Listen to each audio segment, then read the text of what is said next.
ওবায়দুর রহমান মঞ্চে আসবেন। না মাধ্যমে ফুটিয়ে তুলবে। আপনারা সকলেই সহযোগিতা করবেন। তাই ধুলিয়া জেএন শিশু বিকাশ মিশনের পক্ষ থেকে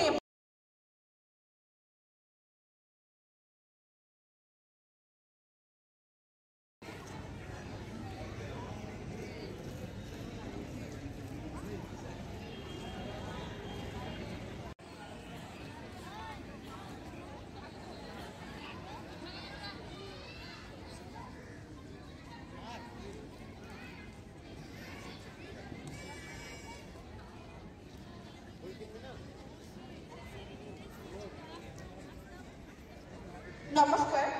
সম্মানীয় পরিচালক মন্ডলী, কাঞ্চনতলা জেনারেল ইনস্টিটিউশনের 125তম বর্ষপূর্তি উপলক্ষে প্রথম বইমেলায়